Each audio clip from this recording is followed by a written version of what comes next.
Hello my dear viewers and sweet subscribers. ఇంకో విషయం మీతో షేర్ చేయాలనుకుని మర్చిపోయాను, అందుకే మళ్ళీ చేస్తున్నాను ఇంకో వీడియో. ఏంటి అంటే, ఈ ఇయర్ తెలుగు టెక్స్ట్ బుక్ చాలా బాగుందండి. కొత్త text book CBSE syllabus book. Year 10th syllabus మారిపోయింది కదండి. తెలుగు టెక్స్ట్ బుక్ చూస్తే మా మమ్మీ డాడీని ఒక టెక్స్ట్ బుక్ తయారు చేయమంటే ఏవైతే కాన్సెప్ట్స్ పెడతారో అవన్నీ అందులో ఉన్నాయండి. ఈవెన్ నా కాన్సెప్ట్స్ కూడా ఉన్నాయి. ఏంటి అంటే, లాస్ట్ ఇయర్ నేను యూట్యూబ్ ఛానల్లో అన్నమాచార్య సంకీర్తనలు 30 days చేశాను కదండి. ఆ అన్నమాచార్య సంకీర్తనలన్నీ సూక్తి సుధా అనే లెసన్లో ఇచ్చి, అన్నమయ్య సంకీర్తనలు చిన్నపిల్లలకి నేర్పించండి, రాగం కాదు పట్టించుకోవద్దు, ఎలా వస్తే వాళ్ళు ఆనందంగా పాడుకొని ఉండి అందులో ఎన్నో ఎన్నో ఎన్నో మంచి విషయాలు ఉన్నాయని చెప్పాను కదా. ఆ అన్నమాచార్య సంకీర్తనలతో ఒక లెసన్ ఉంది. మా మమ్మీ చిన్నప్పుడు కౌశికుడి కథ, ధర్మవ్యాధుడు కౌశికుడి గురించిన కథ చెప్పేది. ఆ కథ ఫస్ట్ లెసన్ ప్రత్యక్ష దైవాలు.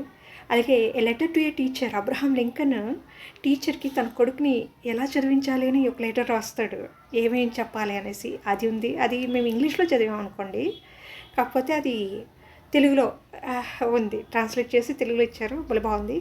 ఇంకా చాలా విషయాలండి, రెడ్ క్రాస్ గురించి. ఇవన్నీ చిన్నప్పుడు మా మమ్మీ డాడీ దగ్గర మేము ఏమైతే నేర్చుకున్నామో అవన్నీ ఆ తెలుగు టెక్స్ట్ బుక్లో ఉన్నాయి. ఏంటి ఇప్పుడు చెప్తున్నా అనుకుంటున్నారా? సంక్రాంతి హాలిడేస్ కదండి, టెక్స్ట్ బుక్ వదిలేసి వెళ్ళింది నవ్య, మా స్టూడెంట్. కూర్చొని చదివితే అబ్బా ఈ టెక్స్ట్ బుక్ అన్నీ ఏ కాన్సెప్ట్స్ అయితే ఉండాలని కోరుకుంటామో అవే కాన్సెప్ట్స్ ఉన్నాయి. అది మా మమ్మీ డాడీ మాకు ఏం నేర్పించారో అవే కాన్సెప్ట్స్. ఇంచుమించు మా మమ్మీ డాడీ కూర్చోబెట్టి రాయించారా టెక్స్ట్ బుక్ అన్నట్టుగా ఉంది. ఏమో ఒక్కొక్కసారి మనుషులు బ్రతికుండగా చేయలేనివి చనిపోయాక చేస్తారట. ఆత్మల రూపంలో ఉండి ఎవరిలోకైనా ప్రవేశించి అలాగని జరిగిందా అనిపించింది నాకైతే ఆ టెక్స్ట్ బుక్స్ చదువుతుంటే. ఒకవేళ టెక్స్ట్ బుక్ కమిటీలోకి మమ్మీ డాడీ కానీ వాళ్ళ శరీరాల్లోకి ఆత్మలు వాళ్ళ శరీరంలోకి వెళ్ళిపోయి వాళ్ళే కానీ రాసారా అనిపించిందండి నిజంగా. అరే బాబరే భలే ఉంది ఆ టెక్స్ట్ బుక్ నిజంగా, తెలుగు టెక్స్ట్ బుక్ చదివితే.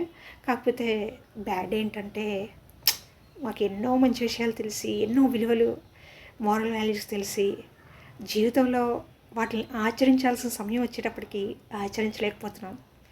అదండి అసలైన బాధాకరమైన విషయం. చాలా మంచి విషయాలు తెలుసు, ఎంత మంచిగా ఉండాలో కూడా తెలుసు, కానీ ఆ టైం వచ్చేటప్పటికి చాలా చీప్గా బిహేవ్ చేస్తున్నాను నేనైతే. అదే నాకు చాలా, ఒక్కొక్కసారి నన్ను చూస్తే నాకు చాలా అసహ్యం కలిగేది ఆ ఒక్క విషయమే. అదే కొంచెం బాధ. అది ట్రై చేయాలి.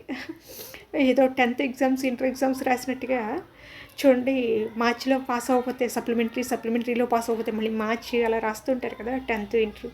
ఎందుకంటే అది పాస్ అయితేనే నెక్స్ట్ క్లాస్కి వెళ్ళేది.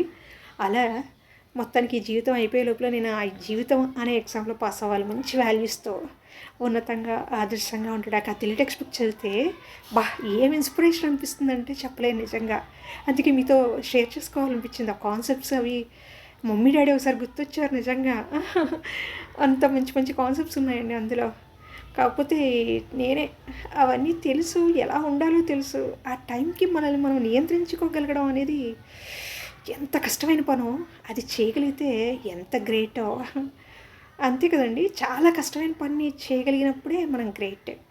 చీప్గా సింపుల్గా ఉండేవి చెడ్డ పనులే, కష్టంగా ఉండేవన్నీ మంచి పనులే. అందుకే అవి వాటి జోలికి వెళ్ళం మనం. అది చాలా కష్టం కాబట్టి. ఏంటో ఇలా నా వ్యూస్ మీతో షేర్ చేయాలనిపించింది. అందుకే thank you so much for watching. Keep watching. Love you all. Bye.